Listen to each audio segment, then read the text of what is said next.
my questions tonight.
Wow! So tapos na po yung story and living happily ever after. Umpisa pa lang yan ang storya na.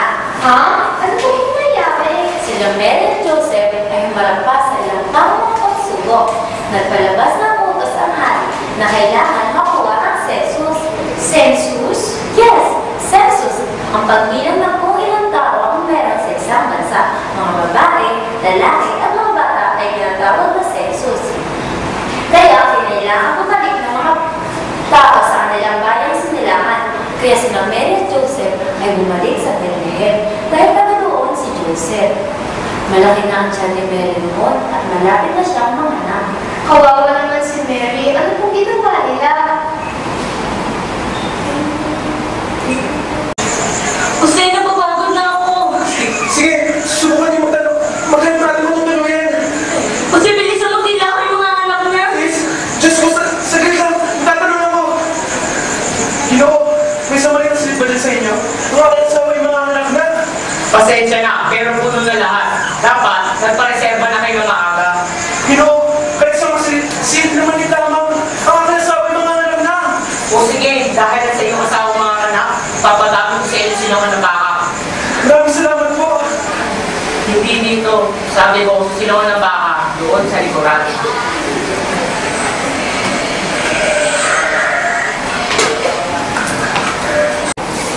Oo anak, naiiyakan na. Ma'am, nalulungkot po ko para kay Mary at Joseph. Anak, lahat ng yan ay nangyari para mapulpil ang sinasabi ng Bible. Dahil sa promise to send ang Messiah para sa mga Israelita. Marami na ang nag-isip na ang Messiah na ito ay ipapanganak sa isang palasyo tulad ng isang hari. Pero ang batang ito na nasa sinapupunan ni Mary ay ang Messiah, the promised one. Galasin isa para sa mga Israelita at para sa mga tao para maligtas sila sa kasalanan. Actually, Jesus is really a born king of Israel dahil si Joseph ay direct descendant of King David. So, ibig niyo pong sabihin si Jesus ay isang king? Oo, si Jesus ay isang king, pero pinanganak siya sa sarsapan para ma-identify siya as an ordinary person katulad natin. Ma'am, please tell me more about Mary and Joseph. Ano pong si Josie. At habang nagkakatipon ng mga shepherds sa isang bonfire,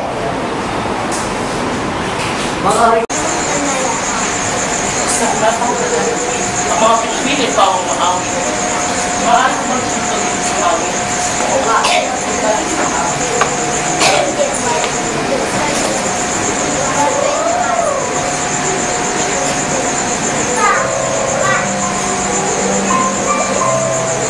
Napakadali mo na.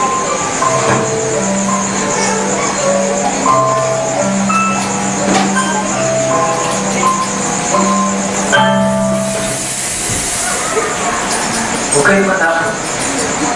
Kayo may dala-dala magiging balita para sa inyo. Tulad ng mga galakad sa lahat ng tao.